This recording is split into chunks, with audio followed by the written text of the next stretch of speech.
Antes de iniciar a leitura, quero pedir para que, se você gostar desse conteúdo, que você deixe seu like e inscreva-se no canal, para que mais pessoas possam usufruir.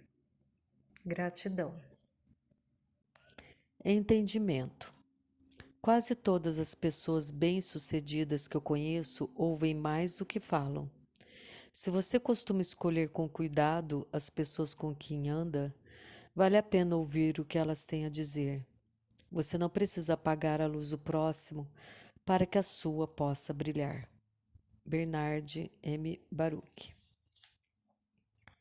Será que você poderia simplesmente me ouvir? Isso acontece uma vez por semana. Minha mulher e eu temos uma conversa agradável a respeito de um assunto de que gostamos, ou ela me fornece detalhes a respeito de um evento que está para acontecer. Um pouco mais tarde, faço uma pergunta sobre um assunto sobre o qual ela já falou durante a conversa. Marte, então olha para mim e diz: Você nunca me escuta. Hum, eu escuto sim, penso eu, mas por alguma razão, parte das informações parece simplesmente fugir da minha memória. Embora eu acredite que sou um bom ouvinte, minhas ações frequentemente demonstram o contrário. John Maxwell conta uma encantadora história de uma senhora de 89 anos que tinha problemas de audição. Ela foi se consultar com o médico e, ao terminar a consulta, ele disse a ela: Existe agora uma técnica que pode corrigir seu problema auditivo. Para quando a senhora gostaria de marcar a operação? Não vai haver nenhuma operação, porque não quero corrigir minha audição, respondeu a mulher. Estou com 89 anos e já ouvi o suficiente. Em qualquer idade, existem momentos em que podemos pensar: eu já ouvi o suficiente e não quero ouvir mais nada. Carl Menninger. Acredita que os amigos que nos escutam são aqueles a quem procuramos e de quem queremos ficar perto. Se um relacionamento é importante para nós, é sensato lembrar que a diferença entre alguém se sentir à vontade conosco ou nos evitar depende da nossa disposição de escutar. O seguinte poema revela o sentimento de alguém que deseja desesperadamente ser ouvido. Quando eu peço que você me escute e você começa a me dar conselhos, você não fez o que pedi.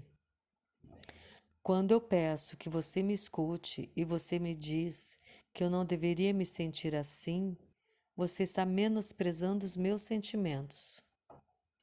Quando eu peço que você me escute e você tenta resolver os meus problemas para mim, você me decepciona.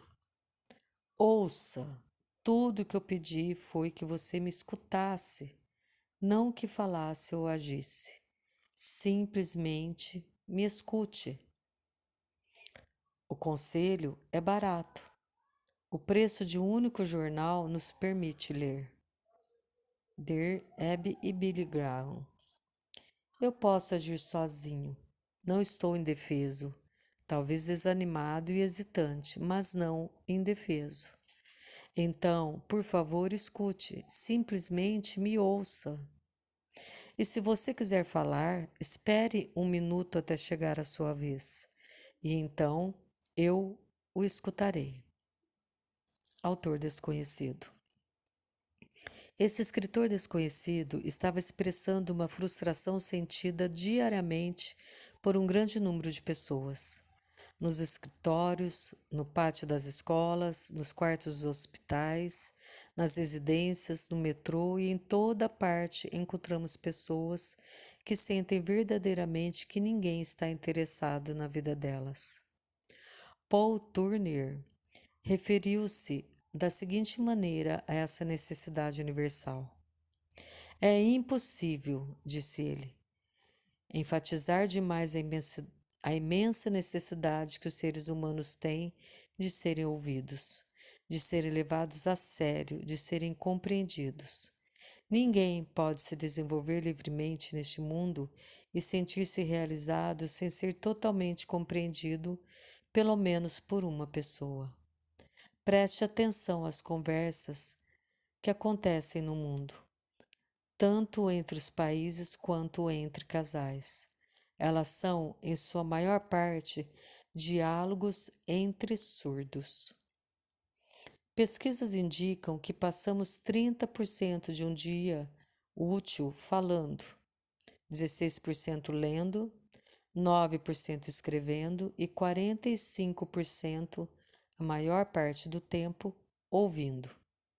No entanto, muito poucas pessoas estudam ou dominam as técnicas auditivas.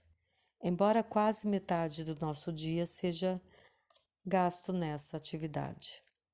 Uma pesquisa extraoficial sobre a arte de ouvir apresenta o seguinte resultado: ouvimos metade do que é dito.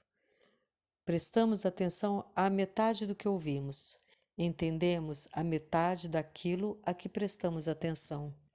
Acreditamos em metade do que entendemos e nos lembramos apenas de metade daquilo em que acreditamos. Se transportarmos essas suposições para um dia de trabalho de 8 horas, teremos o seguinte: passamos cerca de 4 horas em atividades auditivas, ouvimos o correspondente a mais ou menos 2 horas, prestamos efetivamente atenção durante 1 hora. Entendemos 30 minutos do que ouvimos nessa hora. Acreditamos em apenas 15 minutos do ouvido nessa meia hora. E nos lembramos de menos de 8 desses 15 minutos. As estatísticas indicam a importância e a dificuldade de escutar, bem como a notória incompetência auditiva da maioria das pessoas. O mundo precisa de pessoas que estejam ansiosas por escutar. Ironicamente, elas não apenas tornam mais intensa a vida das outras pessoas, como a delas próprias. Trata-se de uma questão que todos os envolvidos saem vencedores. Além disso, os benefícios da aquisição dessa importante habilidade se fazem sentir durante a vida inteira. Escutar é basicamente uma atividade mental e não auditiva. Quando a mente não está ativamente envolvida no processo, devemos chamá-lo de ouvir, não de escutar. Mortimer Adler.